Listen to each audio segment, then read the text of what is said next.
Hello, Hornets, and welcome. Today we're going to be talking about how to use your calculator and find our angles based upon our radian measures given, or ratios given.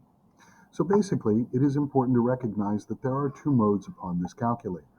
The first mode is radian mode and degree, well, two, radian and degree. The first one identified is radian, and the second is degree. For the first half of this chapter, we use degrees, and then we move into radians. It's important to remember that we do the degrees so that you can work in physics, and we do the radians so that you can work in calculus, which will be the next level if you choose to go there. Now, the problem we have is that the calculator can only find us angles that are based upon the arc.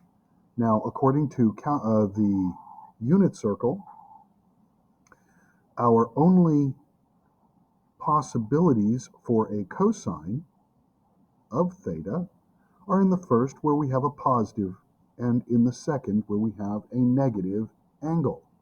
Now, it's important to keep in mind that if we have an angle that is negative, the cosine is going to only give us one of those angles. Unfortunately, there is a second angle that is possible, and your calculator will never find that angle. This is something you're going to have to do. And in order to do that, you're going to have to use your reference angle.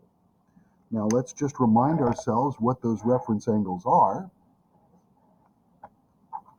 They are right here. So we have in the first quadrant, the reference angle is the given angle. In the second quadrant, the reference angle is going to be the supplement to the angle that you get. In the third quadrant, it's going to be the overage amount, or how much beyond 180 do you have. And in the final quadrant, we're looking at how much to get to 360 for a reference angle. So let's go ahead and just begin. Keep in mind that we are going to first find our first angle with cosine in either the first and second quadrant, and then we will use the reference angle to find the second angle. Here we go. Let's say for a moment that we have the cosine of theta, and we are going to have theta equal a positive first. Let's go ahead and make it 0.5432. Now, in order to do this, we have to work with arcs. So we're going to go theta is equal to the arc cosine of 0.5432. Now, when we use the arc, all we're doing is taking the function cosine and dividing by it. This is very different from the inverse function, cosine of theta to the negative 1. Once again, these are not the same. Cosine to the negative 1 and cosine of theta to the negative 1 are not equal. In fact, if you try to use the cosine of theta to the negative 1 as you try to solve, it's going to give you an error. So please be very careful. We're now going to use our calculator in degree mode in order to find our angle for the cosine of theta equaling 0.5432. Now we know cosine is positive in the first and fourth quadrant. So once we get our first angle, which is theta prime, we're then going to be able to take 180 minus that angle and find the second. Once again, 180 minus the 360, or 360 minus the angle. Here we go. Let's make sure we can see our information. Second function cosine, notice how it gives us cosine to the negative 1 parenthesis.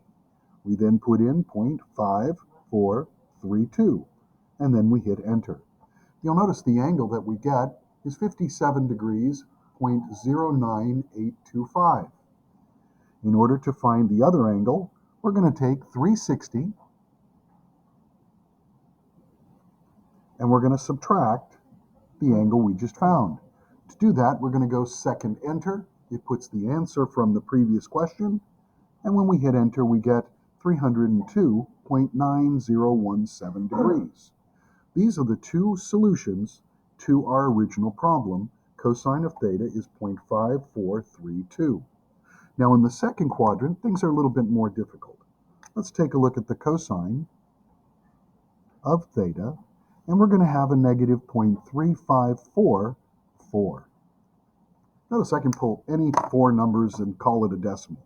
Just make sure your cosine is always less than 1 but greater than negative 1. This is the range for cosine. Putting it into our calculator is simply the second function cosine. So second cosine, and then we put in our decimal, negative 0.3544, close. We hit enter, and you'll notice we get 110 degrees. In fact, 110.75667. In order for us to figure out what is the next answer, we have to think about it in terms of the third quadrant. Since I have an angle, by simply adding 180 degrees, I will get my second answer, 190.75667. Once again, we're using the reference angle in order to find the second angle. Now this is the process for cosine only. In the next video, I will be showing you how to work with sine. Thank you very much, and I hope this is helpful. If you like it, please click like. Otherwise, give me any suggestions that you feel are applicable. I hope you have a very good and safe weekend and a very good and safe evening. Take care, be well, and good night. Cheers.